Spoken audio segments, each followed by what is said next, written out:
Selamat siang. Assalamualaikum warahmatullahi wabarakatuh. Salam sejahtera bagi kita semua, terutama bagi Bapak Ibu Prodi Rekam Medis yang pada saat hari ini akan kita bahas untuk materi kedua, yaitu adalah teknik komunikasi yang efektif. Oke, perkenalkan saya Agustinus Kusdwiaji. Saya dosen Prodi Rekam Medis, dan pada saat hari ini kita akan membahas tentang teknik komunikasi yang efektif. Kemarin kita sudah membahas tentang beberapa materi, jadi pengertian dan seterusnya tentang komunikasi, dan pada saat hari ini kita akan membahas tentang apa sih yang menjadi poin utama dari teknik komunikasi tersebut. Nah, di sini kita dapat melihat bahwa teknik-teknik dalam berkomunikasi itu dapat menggunakan beberapa cara karena kita memberikan informasi dan pengetahuan atau data kepada orang atau lawan bicara kita. Di poin pertama adalah bahasa yang gampang dimengerti. Bahasa yang gampang dimengerti itu adalah suatu kadang-kadang masalah yang terjadi dalam kita menyampaikan sesuatu informasi kepada orang lain. Karena bahasa tersebut, soalnya di Indonesia itu terdiri dari berbagai macam bahasa dan logat yang berbeda, sehingga dalam menyampaikan informasi kadang-kadang bahasa yang kita sampaikan itu kurang cocok. Nah, pada saat ini yang paling umum yang kita gunakan adalah bahasa resmi, yaitu menggunakan bahasa Indonesia. Kemudian yang kedua adalah intonasi suara yang baik dan sesuai dengan ekspresi yang dikeluarkan. Kenapa intonasi itu diperlukan? Karena pada saat ini, pada saat kita menyampaikan sebuah informasi, bahwa intonasi itu diperlukan karena memang kalau kita memberikan penyampaian komunikasi kepada orang lain dengan nada datar saja, ada kemungkinan besar dalam waktu kurang dari 10 menit itu pendengar itu akan merasa bosan dan akan menimbulkan kegiatan-kegiatan atau gerak-gerik yang menunjukkan bahwa dia tidak suka dengan apa yang dibicarakan oleh komunikan. Kemudian yang berikutnya adalah bahasa atau gerak tubuh yang benar. Dalam penyampaian dalam suatu media seminar atau workshop, kadang-kadang pembicara itu tidak hanya monoton di satu titik saja. Kadang-kadang dia bisa berjalan ke kiri atau ke kanan, kemudian menyampaikan sebuah informasi dengan menggunakan bahasa-bahasa atau gerak tubuh atau body language, bisa berupa gerakan tangan, bisa juga ekspresi wajah dan seterusnya. Kemudian yang berikutnya adalah kontak mata. Kontak mata itu dapat kita pertahankan bahwa pada saat kita berbicara dengan orang yang tidak terlalu banyak, mungkin sekitar 1 sampai 3 orang, bahwa penyampaian informasi tersebut dan menggunakan teknik komunikasi, bahwa tidak hanya sekedar informasi yang kita keluarkan dari mulut kita saja, tapi dengan menyampaikan bahwa kontak mata itu wajib kita berikan kepada lawan bicara kita. Kenapa? Karena kontak mata itu dalam sisi psikologisnya itu dapat melihat bahwa orang tersebut atau lawan kata bicara kita tersebut dapat memahami atau tidak memahami. Jadi kadang-kadang dengan kita melihat orang tersebut ternyata dia tidak paham. Oh, kita bisa tahu dari kontak matanya. Kemudian yang kelima adalah lawan bicara itu mendengarkan komunikasi secara aktif. Jadi kita dapat melihat secara fisik, baik dari gaya tubuhnya, body language, atau mungkin dari kontak dari apa yang disampaikan dari forum diskusi, juga bisa yang macam-macam bagian dari tubuh yang contohnya dia memegang pulpen, sering mencetek-cetek pulpen, nah itu berarti dia merasa tidak nyaman dengan apa yang kita sampaikan. Kemudian berikutnya adalah media komunikasi. Banyak macam media komunikasi yang dapat kita gunakan untuk menyampaikan tujuan kita untuk orang lain, baik dalam skala kecil ataupun dalam skala besar. Nah, di sini ada beberapa contoh gambar. Yang paling atas itu adalah media komunikasi dua arah yang tradisional. Zaman dulu memang mungkin belum ada handphone, belum ada telepon, masih menggunakan seperti itu.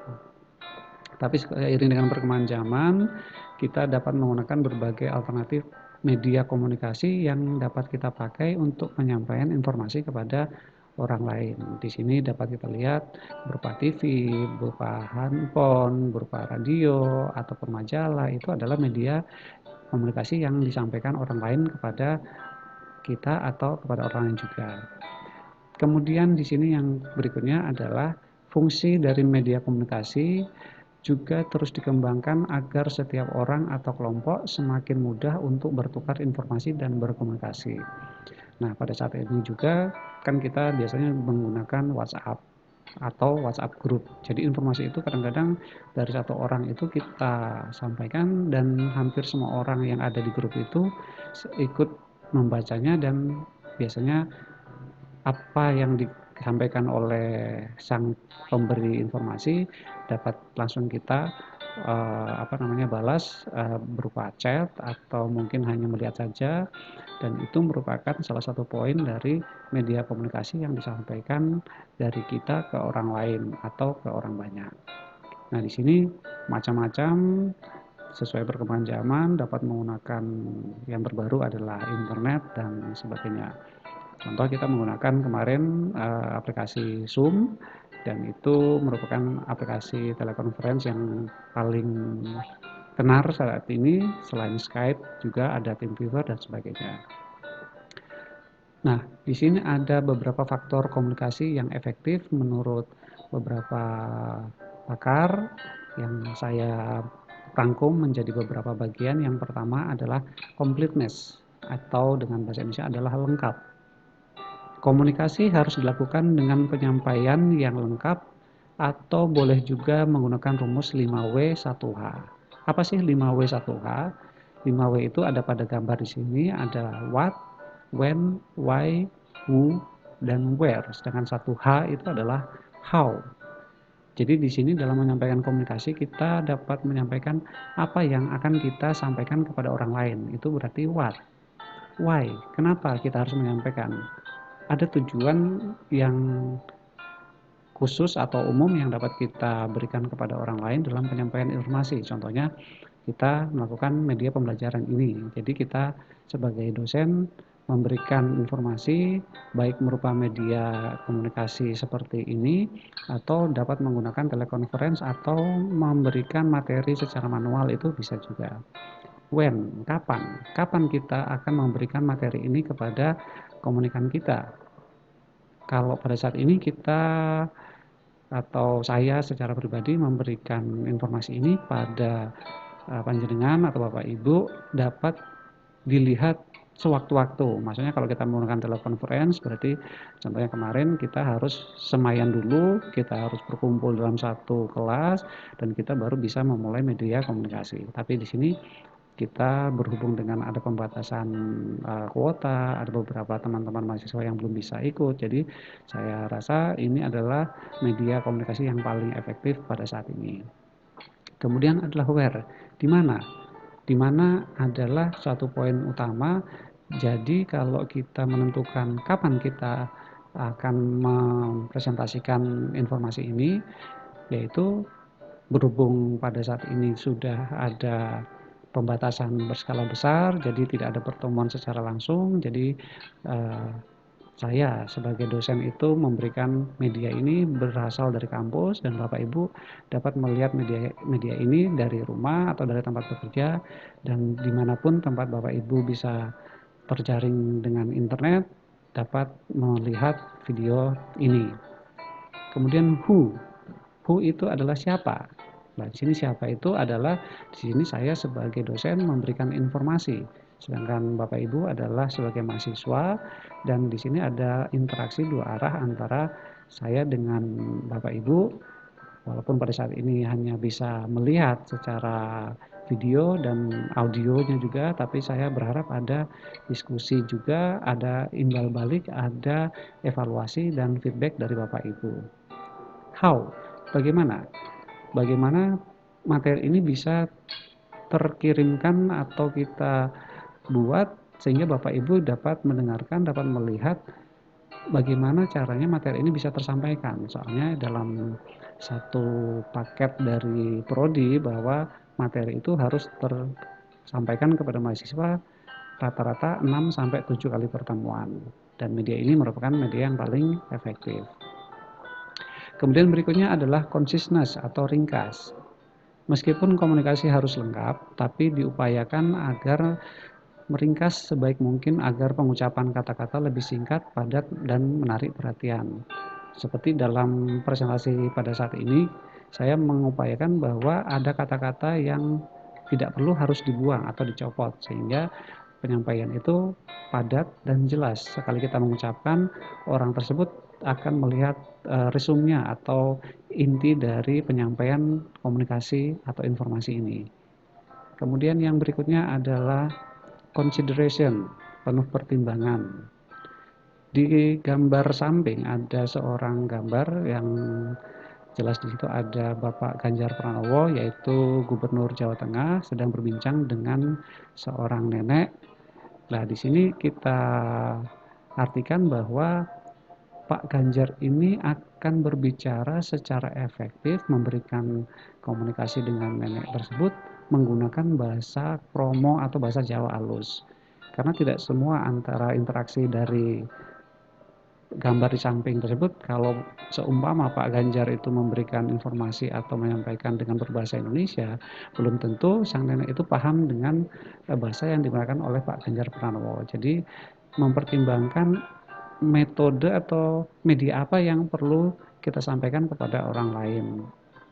Jadi dilihat dari memang tingkat pendidikan atau tingkat budaya, sosial, kultur, dan sebagainya. Itu bisa berbeda-beda. Kemudian yang berikutnya adalah clarity, jelas. Menggunakan kata-kata yang tepat, jelas, bermakna tunggal, dan tidak membingungkan lawan bicara. Jadi lawan bicara itu kadang-kadang kita tidak tahu bahwa yang bersangkutan itu mungkin tingkat akademisnya tinggi, sedang, atau rendah. Jadi kita kadang-kadang menggunakan bahasa-bahasa asing atau bahasa-bahasa yang akademisi yang memang tidak semua orang awam tahu. Jadi kita menggunakan bahasa-bahasa yang lugas, gampang dipahami, sehingga orang yang mendengarkan itu cepat paham dan menerima apa yang kita sampaikan. Concreteness atau kenyata.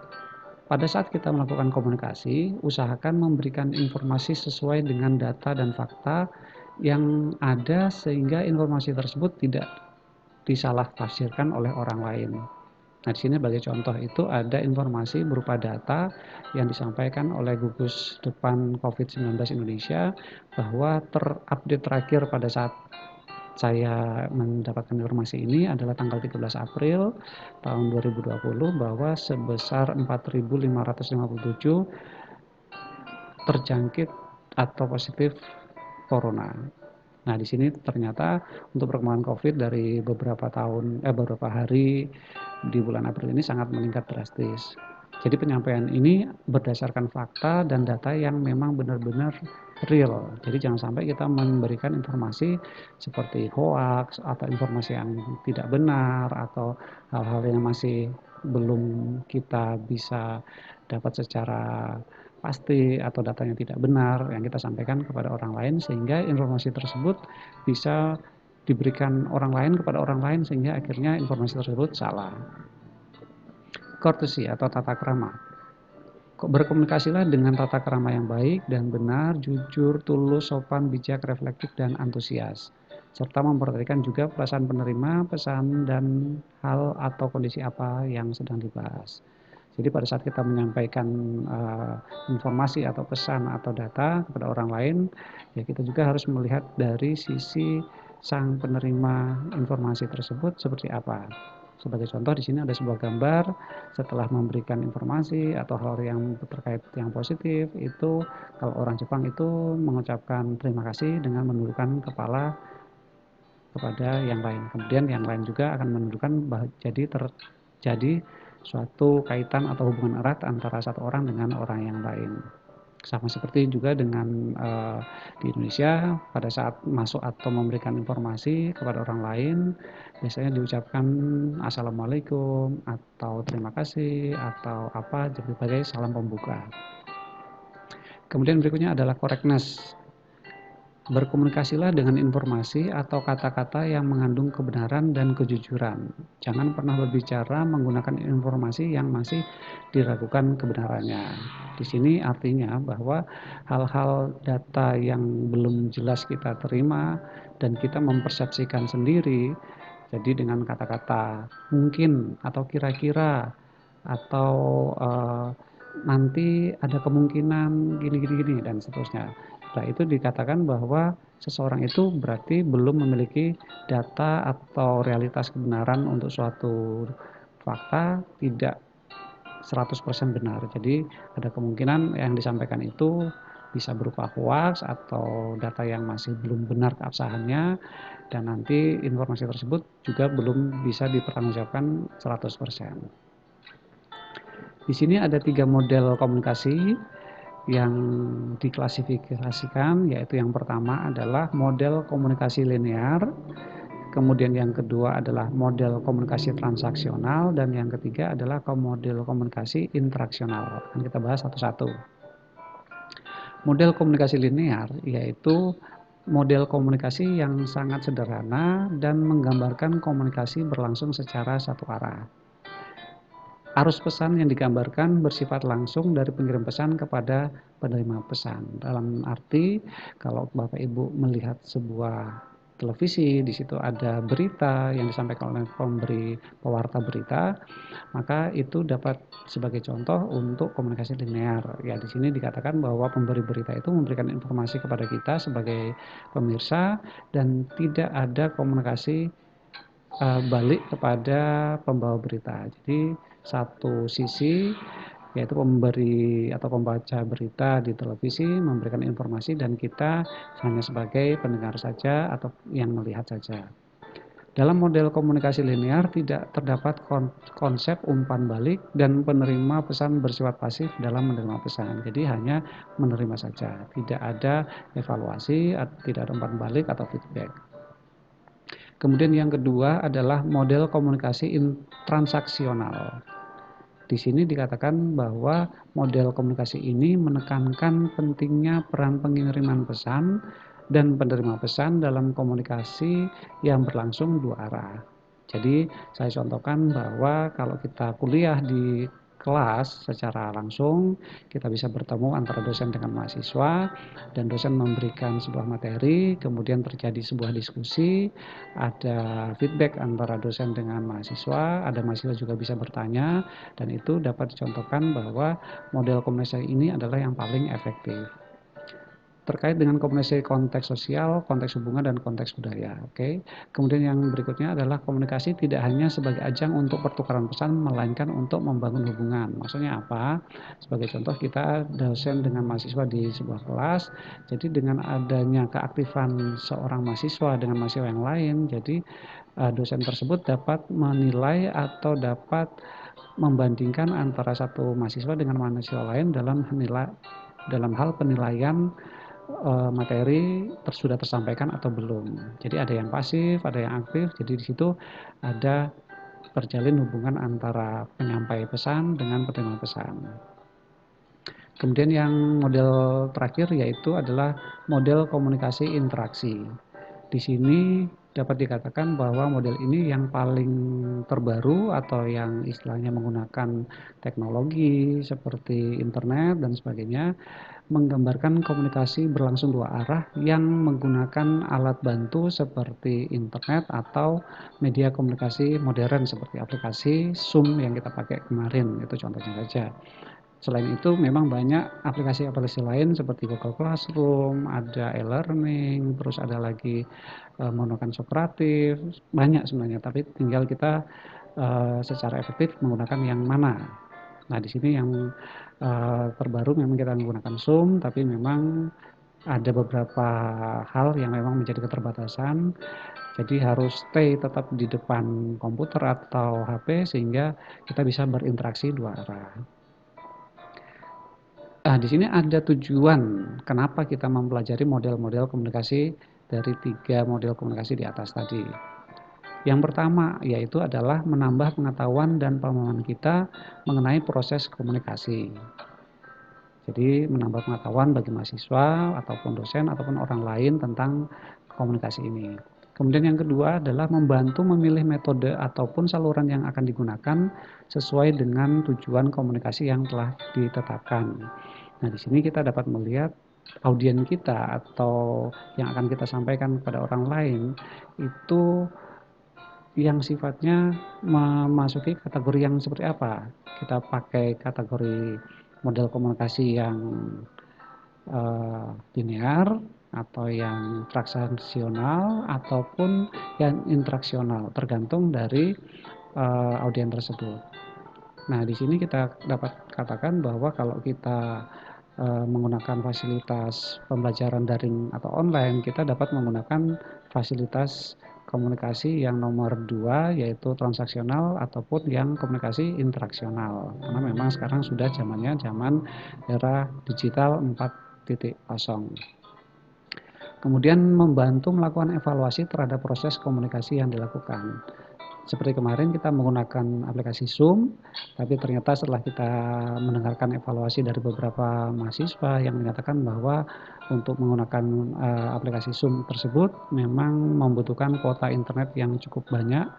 Jadi sehingga kalau satu pertemuan dapat menghabiskan sekitar 400 mega kuota internet dikali dengan beberapa kali pertemuan, terus kemudian dikali dengan beberapa mata kuliah, kemudian dikali dengan beberapa dosen yang berbeda, akan menghasilkan total beberapa giga yang harus disiapkan oleh mahasiswa untuk membeli kuota internet tersebut.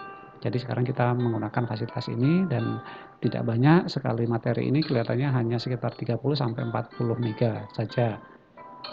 Kemudian memahami bagaimana penerimaan pesan menginterpretasikan pesan dikiriman oleh pengiriman pesan. Jadi ada interaksi balik dua arah yang dapat kita lihat, oh ternyata mahasiswa itu kurang setuju dengan contohnya penggunaan aplikasi Zoom karena ini. Jadi ada feedback, ada evaluasi yang akan kita lakukan. Oke, sekian saja untuk pertemuan kali ini. Nanti akan kita bahas di pertemuan berikutnya tentang materi-materi berikutnya. Akhir kata, saya tutup untuk pertemuan kali ini. Assalamualaikum warahmatullahi wabarakatuh.